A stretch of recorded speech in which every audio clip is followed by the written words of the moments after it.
दो फ्रेंड्स हैं, हैरी और गोल्डी। दोनों को अपनी कंपनी से 1 लाख बोनस मिलता है और दोनों उस पैसे को इक्विटी में इन्वेस्ट कर देते हैं। हैरी अपना 1 लाख म्यूचुअल फंड्स में इन्वेस्ट कर देता है और गोल्डी अपने 1 लाख को एक कंपनी के आईपीओ में इन्वेस्ट कर देता है। 25 साल के बाद हैरी के पोर्टफोलियो की वैल्यू 1 लाख से बढ़ के 17 लाख हो जाती है, यानी उसका पोर्टफोलियो 12% के CAGR से ग्रो करता है। वहीं गोल्डी के शेयर की वैल्यू बढ़ के 8 करोड़ हो जाती है, यानी 800 times, making it a 800 bagger stock. ये स्टॉक है HDFC बैंक का, जिसका आईपीओ आया था 1995 में। अगर आप इसका शेयर प्राइस देखो तो लॉन्ग टर्म इन्वेस्टर ने इससे मल्टी बैगर रिटर्न कमाया है। बैगर एक बहुत ही इंटरेस्टिंग कंसेप्ट है स्टॉक मार्केट में, जिसका मतलब है times. 2 bagger means 2 times. For example, आपने 1 लाख इन्वेस्ट किया और अगर आपके स्टॉक की वैल्यू बढ़ के 2 लाख हो जाती है तो उसे हम 2 बैगर कहते हैं।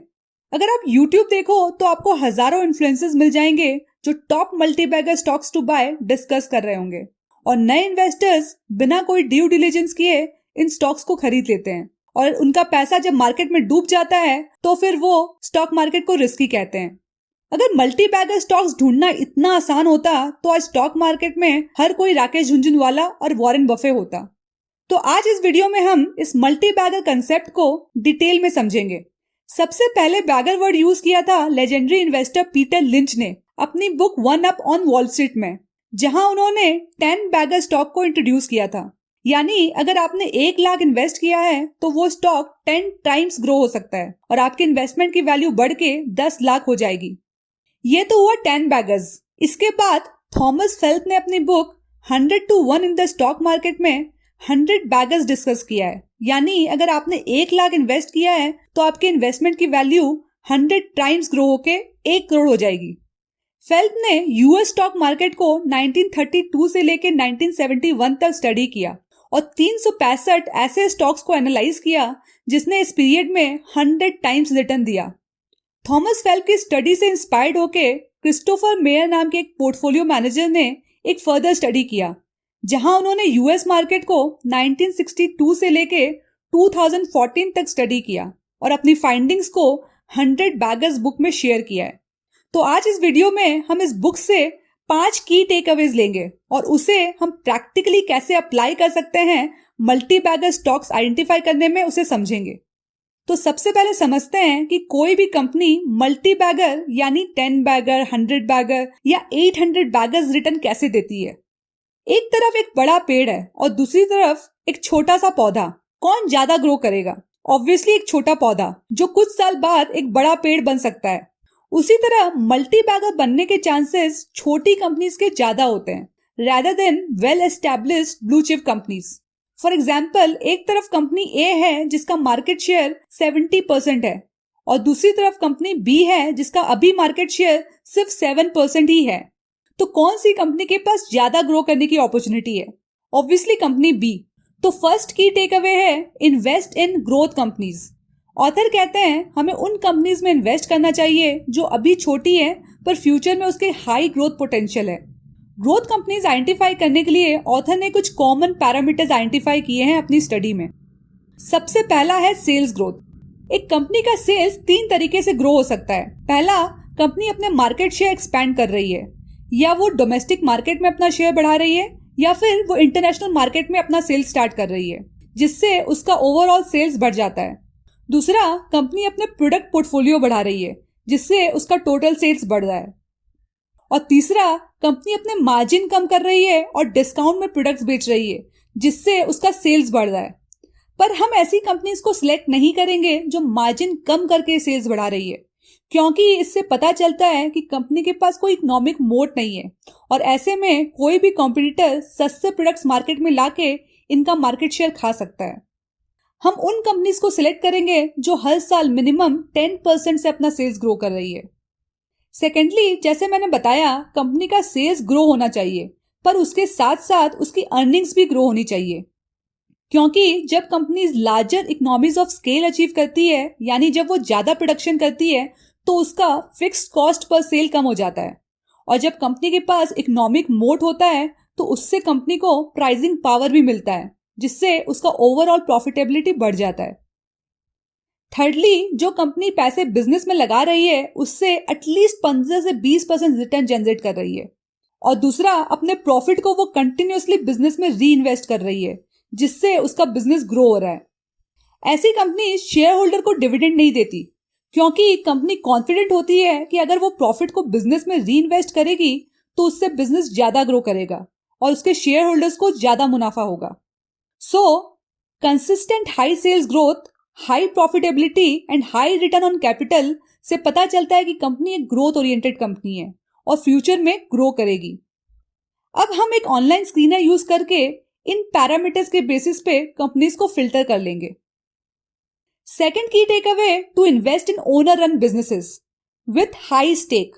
जब एक ओनर अपना पैसा बिजनेस में लगाता है और उस बिजनेस को वो खुद चलाता है, तब वो कोई भी ऐसा डिसीजन नहीं लेगा जिससे उसका वेल्थ इरोड हो जाएगा। वो हमेशा शेयर होल्डर के इंटरेस्ट को ध्यान में रख के ही डिसीजन लेगा।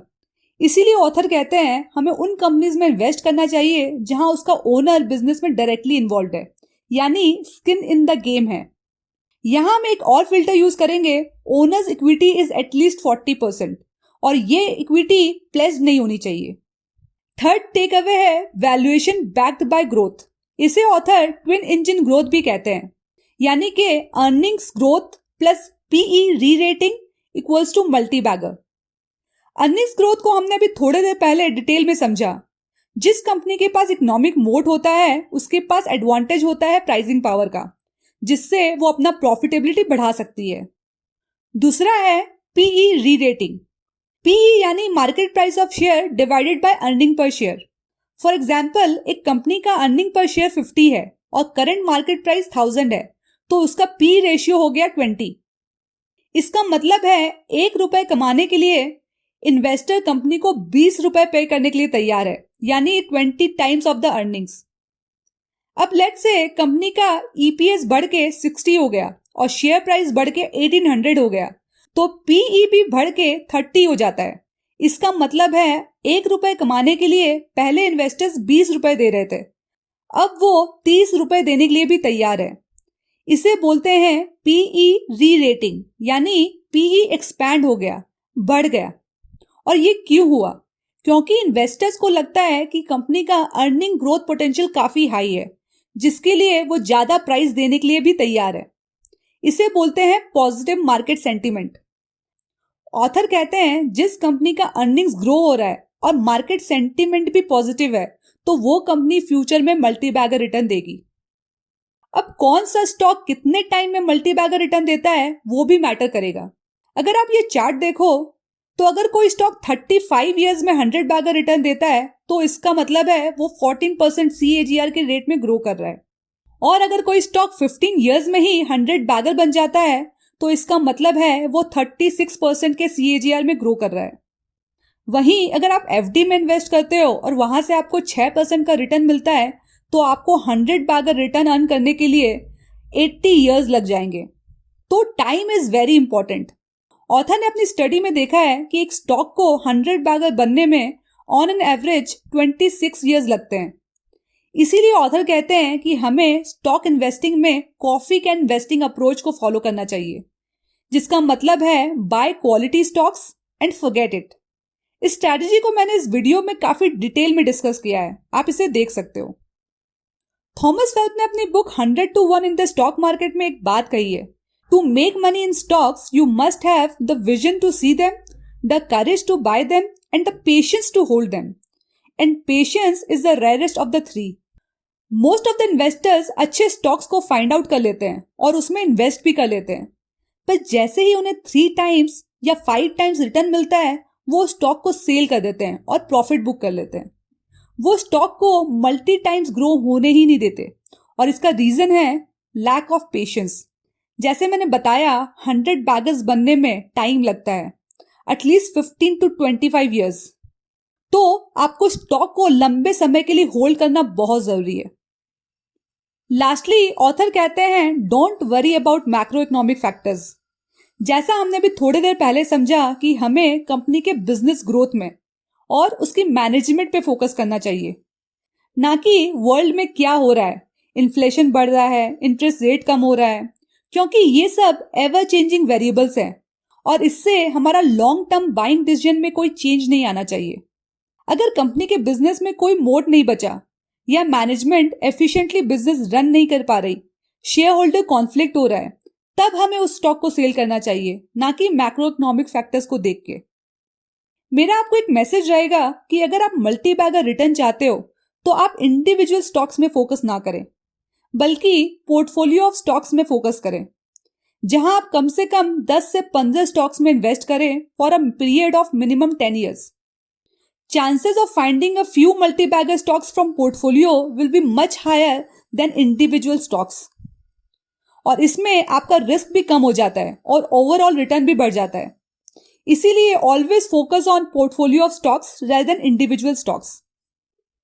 होप आपको इस वीडियो से काफी कुछ सीखने मिला होगा। लाइक करके जरूर बताएं।